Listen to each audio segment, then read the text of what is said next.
Good morning, I'm Tricia Sloma. Clinton has the day off. Fertilizer exports from Russia have tumbled sharply, and now prices have skyrocketed around the world.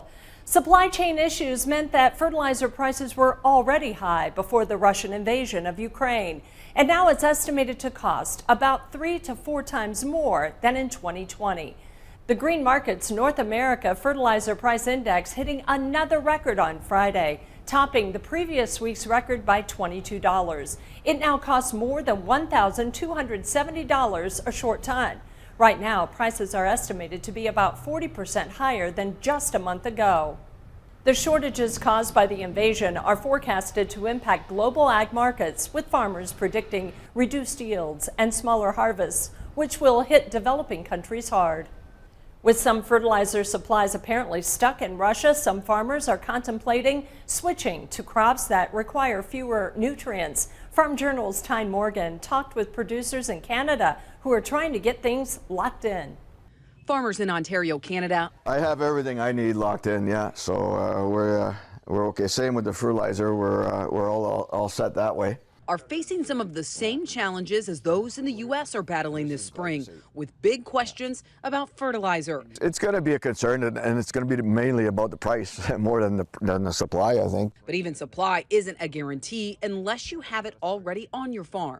Particularly in eastern Canada, because 85 to 90% of our nitrogen is sourced out of Russia. Fertilizer is the biggest unknown for eastern Canada right now, as fall applied nitrogen isn't a common practice on these soils. Somewhere around a quarter of our nitrogen is still on its way here, and that means that if it doesn't arrive, we're in a very tough spot. Farmers like Brendan Burney have a first-hand look at the fertilizer frenzy. As a farmer and chair of Grain Farmers of Ontario, he's made it his mission to secure the necessary fertilizer for spring.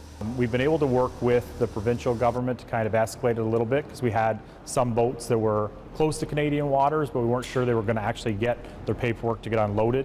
But those were allowed in. They have unloaded. And he says with about 20% of the fertilizer still not in Ontario, each vessel filled with fertilizer is vital. Some were not even tied to Russia, so there was some confusion there.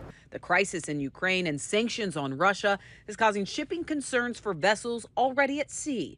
There are other places in the world that would take the fertilizer regardless, and I think that that's where we're competing against. So in this case, if fertilizer was paid for in the fall that was supposed to be here, and now you're looking at a tariff on it, it's hurting more the Ontario farmer at this point because the money's already exchanged hands.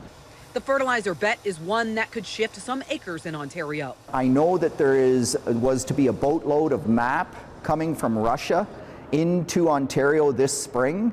Whether we get that boatload of MAP or not, we don't know, and without it, it really will make the situation quite hard to manage.